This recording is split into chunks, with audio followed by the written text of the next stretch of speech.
அனைவருக்கும் காலை வணக்கம்.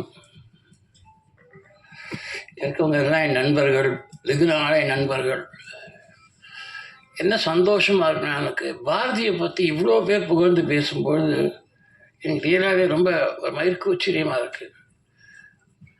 எங்கள் நட்பு ரொம்ப வருஷம் நட்பு. அது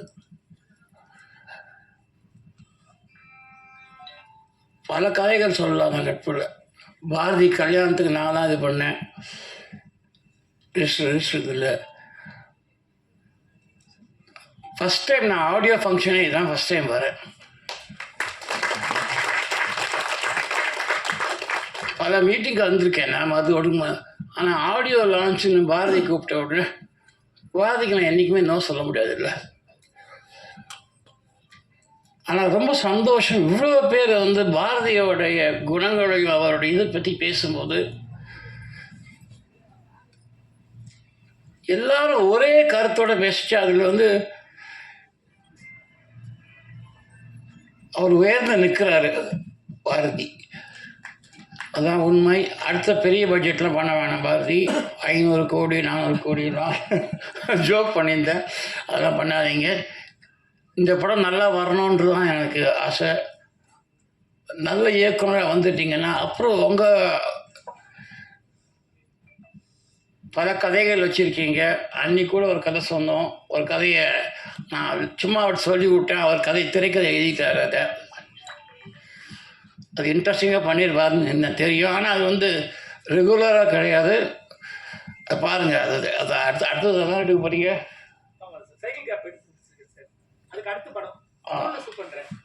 ஓகே ஓகே ஓகே. ரொம்ப அவர் தான் திரைக்கதை எழுதியிருக்கார். ரொம்ப இன்ட்ரெஸ்டிங்காக இருக்கும். பாரதி என் வாழ்த்துக்கள் வாழ்த்துக்கள் வாழ்த்துக்கள். ஓகே. எண்ணிய முடிதல் வேண்டும், நல்லவே எண்ணல் வேண்டும். மகாகவி பாரதியோட வரிகளோட உங்கள் வந்திருக்க எல்லாருக்கும் இனிய காலை வணக்கம். பாரதி ரொம்ப ஸ்பெஷலான ஒரு மனிதர் எங்கள் எல்லாருக்குமே.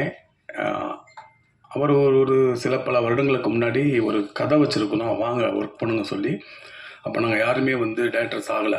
லிங்குசாமி, பாலசக்திவேல், நான், பிருந்தா சாரதி எல்லாருமே கூட்டிகிட்டு போய் கதை பேசாமல் எல்லாருக்குமே நல்லா சமைச்சு போட்டு ஜாலியாக இருங்க, சந்தோஷமாக இருங்க, கதையெல்லாம் அப்புறம் பேசிக்கலாம்னு சொல்லி சேலையூரில் ஒரு பெரிய ஒரு ரெசார்ட்ஸ் மாதிரி ஒரு இடத்துல எங்களை கூட்டிகிட்டு போய் கதை பேசுகிறது படம் பண்ணுறது எவ்வளோ ஈஸியாக அப்படின்னு சொல்லி எங்களை கூல் பண்ணி தான் வேலையை ஆரம்பித்தார். பாரதிக்கு மாம்பழத்தோட வீடு இருக்குது, அசோக்புரர் வீடு இருக்குது, ஈசிஆரில் வீடு இருக்குது, நிறைய சொத்து வச்சுருக்காரு. ஆனால் அவர் சம்பாதிச்ச எல்லா சொத்தோட மிகப்பெரிய சொத்து பிசி சீரஸ் சார், மருது சார், மேடையில் இருக்க எல்லாருமே தான். நான் கேட்டேன், நேற்று என்னென்ன 9 மணிக்கு விற்கிறீங்க, யாருன்னு வருவாங்க, ஏன்னு 9 மணிக்கு விற்கிறீங்க கேட்டேன். என் மேலே அக்கறை இருக்கிறவங்க வருவாங்கடா அப்படின்னாங்க. அப்படி அவர் மேலே அக்கறை இருந்து வந்த எல்லாருக்குமே இந்த சமயத்தில் பெரிய ஒரு வணக்கத்தை தெரிவிச்சுக்கிறோம்.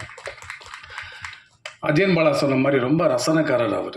எங்களுக்கு ஆண்டன் சக்காவாகட்டும், அப்புறம் சிங்கி சாஹிப் மாத்தவ், அகிர குர்சவா எல்லாரையும் அறிமுகப்படுத்தி இவங்கெல்லாம் இருக்கிறாங்களா சினிமாவுக்குள்ளே, இதுதான் சினிமாவான்னு சொல்லி எங்களை மாதிரி ஆட்களுக்கு, கிராமத்தில் இருந்த எல்லாருக்குமே உலக சினிமாவை அறிமுகப்படுத்தி ரொம்ப ஒரு ரசனையான ஒரு ஆள். ஏதாவது கவிதையை சொன்னால் உடனே 500 ரூபா கொடுப்பார். ஞாபகம் இருக்கானே?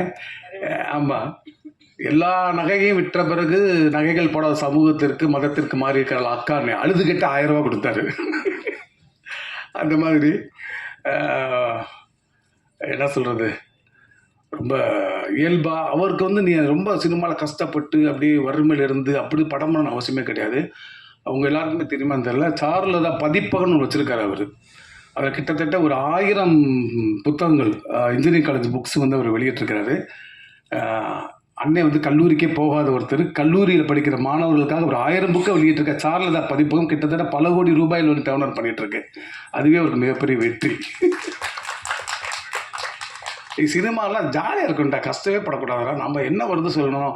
நான் அடிக்கடி கேட்குறப்ப சொல்லுவார், உலகத்துக்காக நீ எதையுமே மாற்றிக்காத, நீ செய், அதை உலகம் ஏற்றுக்கும். ரொம்ப ஜாலியாக இருப்பார். எதுவுமே அந்த ஒரு அடிப்படையில் தான் ட்ரீம்களை உருவாக்கி இருக்கிறாரு, பார்த்தாலே தெரியுது. என்கிட்ட ஒரு நாள் பேசினார் ஈவினிங், இப்படி ஒரு கதை இருக்குடா, ட்ரீம்கள் இருக்குடா, ஷூட்டிங் போகணும் அப்படின்னாரு. எந்த மாதம் போகிறேன், நாளைக்கு காலையில் போகிறேன்டாரு. ஒரு வரி கதையோட ஒரு நம்பிக்கையோட கிளம்பி போய் இன்றைக்கி உங்கள் முன்னாடி அழகான ஒரு ட்ரீம் கேர்ள் ரொம்ப ஒரு சக்ஸஸ்ஃபுல் படமாக வந்திருக்குது. நான் சில ஃபுட்டேஜ்லாம் பார்த்தேன், ரொம்ப யூத்ஃபுல்லாக இருந்திருக்குது. அண்ணன் வந்து எல்லாருமே நீண்ட கால நண்பன்னாரு. அவர் வந்து இப்போ பீட்டா குழந்தைகளுக்கும் கதை வச்சிருக்கிறாரு, எடுப்பாருன்னு நான் சொல்லிக்கிறேன். அவருக்கு என்னுடைய வாழ்த்துக்கள். நன்றி, வணக்கம். இங்கே வந்திருக்க ப்ரெஸ் மீடியா எல்லாருக்கும் வணக்கம். அண்ட் இந்த ஸ்டேஜில் ஷேர் பண்ணுறதே எனக்கு ரொம்ப ஒரு ப்ரெஸ்டேஜாக ஃபீல் ஆகுது. ஏன்னா பிசி ஸ்ரீராம் சார் வந்திருக்காரு. அவர் எவ்வளோ பெரிய லெஜெண்டுன்னு எல்லாருக்குமே தெரியும் சினிமா இண்டஸ்ட்ரியில். அவர் கூட ஒரு ஸ்டேஜ் ஷேர் பண்ணுறது எனக்கு ரொம்ப ஹாப்பியாக ஃபீல் ஆகுது. தேங்க்யூ ஸோ மச் சார், நீங்கள் இந்த ஈவெண்ட்டுக்கு வந்ததுக்கு. அண்ட் இங்கே வந்திருக்க வசந்த பாலன் டைரக்டர் சார் எல்லாருக்குமே ரொம்ப நன்றி. அண்ட் எனக்கு இந்த மூவியில் கேஸ்ட் பண்ணது சாலமன் சார் தான். சார் தான் ஃபஸ்ட்டு எனக்கு கால் பண்ணிவிட்டு இந்த மாதிரி ஒரு ப்ராஜெக்ட் இருக்குது ஹரிஷா, நீங்கள் வந்து பாருங்கள் ஆஃபீஸ்ன்னு சொல்லி. அப்போ தான் ஃபர்ஸ்ட் டைம் நான் பாரதி சாரை மீட் பண்ணேன். அண்ட் பாரதி சார் பார்த்தோன்னே ஓகே எனக்கு ஃபிக்ஸ் ஆகிடுச்சு, நீங்கள் தான் வந்து என்னோடய ட்ரீம் கேர்ள் அப்படின்னு சொல்லிட்டு ப்ராஜெக்ட் ஸ்டார்ட் பண்ணோம். அண்ட் லைக் 20-25 டேஸில் ஷூட் பண்ணோம்.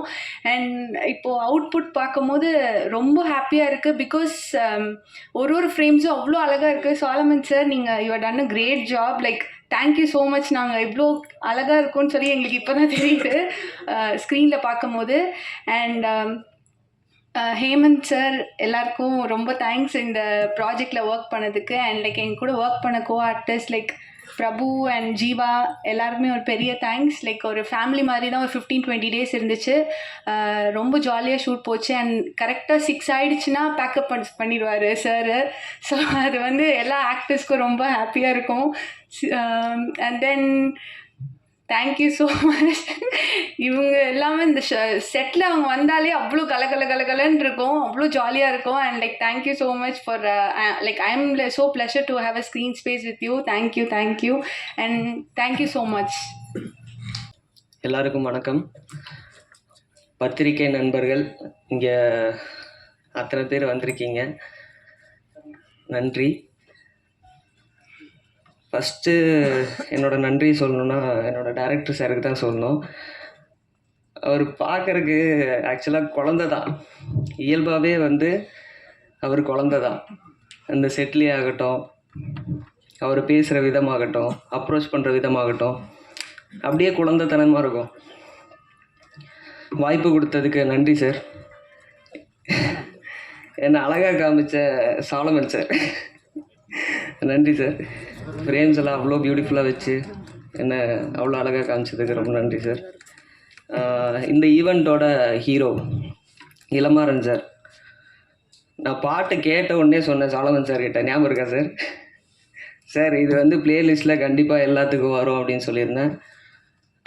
சொன்ன மாதிரியே வந்து எல்லாத்துக்கும் ஒரு ஃபேவரட் சாங்காக அமைஞ்சிருக்கு.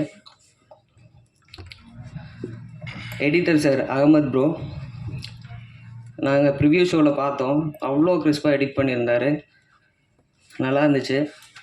Thank you bro, thank you so much.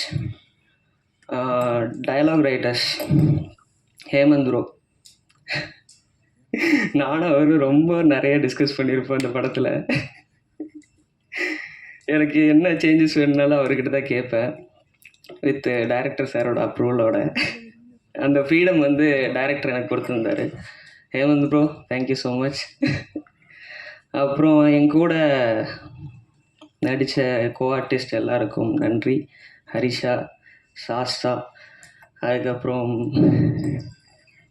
எல்லா இந்து ஆல்ரெடி தெரியும், எல்லாருக்கும் நன்றி. இப்போது என்ன சொல்கிறது, ரொம்ப நர்வஸாக இருக்குது. இது என்னோடய முதல் ஸ்டேஜ் தான் ஆக்சுவலாக. ட்ரீம் கேர்ள் அப்படின்ற ஒரு ப்ராஜெக்டில் அறிமுகமாக இருக்கேன் ஹீரோவாக. ஆக்சுவலாக இது வந்து என்னோடய ட்ரீம் ப்ராஜெக்ட் தான். ஏன்னா ஃபஸ்ட் ப்ராஜெக்ட் எல்லாத்துக்கும் ஸ்பெஷல் தான். நான் இந்த மேடையில் நிற்கிறேன் அப்படின்னா அதுக்கு முழுக்க ஒரு காரணமாக இருந்த ஒரே ஒரு பர்சன் என்னோடய லைஃப்பில் என்னோடய அப்பா மட்டும்தான். ஏன்னா அவர் மட்டும்தான் என்னை நம்பினார். இந்த சினிமா அப்படின்னு நான் தேர்ந்தெடுக்கும்போது என்னோடய ஃபேமிலி யாருமே நம்பலை, என்னோடய ஃப்ரெண்ட்ஸ் யாருமே நம்பலை. என்னோடய அப்பா மட்டும்தான் நம்பினார். ஆக்சுவலாக அவர் தான் சொன்னார், நீ போடா நான் பார்த்துக்கிறேன் அப்படின்னு சொன்னார். அப்பா இப்போது என் கூட இல்லை, ஸ்டில் மேலேருந்து பார்த்துட்ருப்பாருன்னு நினைக்கிறேன். அடுத்தது என்னோடய அம்மா. அவங்க என்றைக்குமே வந்து என்கிட்ட எதுவுமே எதிர்பார்த்தது கிடையாது இப்போ வரைக்குமே. நான் எவ்வளோ சம்பாதிக்கிறேன், என்ன ஏது அப்படின்லாம் எதுவுமே கேட்டுக்கவே மாட்டாங்க. எந்த ஒரு கமிட்மெண்ட்டுமே நான் எடுத்துக்கிட்டது இல்லை. என்னோடய லைஃப்பில் அவங்களோட லைஃப்பில் யார் முக்கியம்னு பார்த்தா நான் மட்டும்தான். அம்மா வந்திருக்காங்க சார், அம்மாவை கூப்பிட்டுக்கலாமா ஸ்டேஜில் ஒரே ஒரு டைம்? மேலே மட்டும் பார்த்து அழகுபடுத்திக்கிட்டோம். இந்த ஆப்பர்ச்சுனிட்டி மிஸ் பண்ண விரும்பல. தேங்க்யூ. கூப்பிட்டுக்கிட்டோமா? அம்மா வாமா.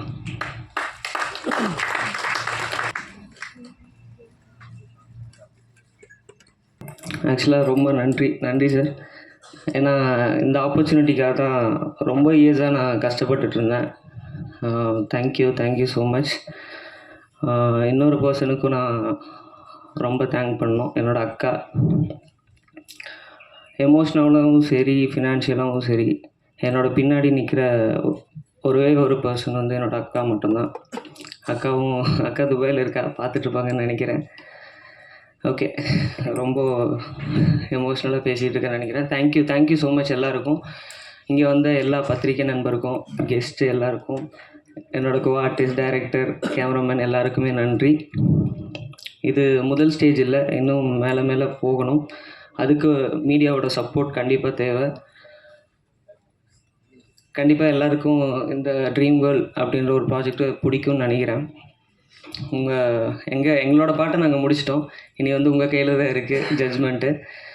சரி, ஓகே, நல்லா வரும்னு நானும் என்னோடய டீமும் நம்புகிறோம்.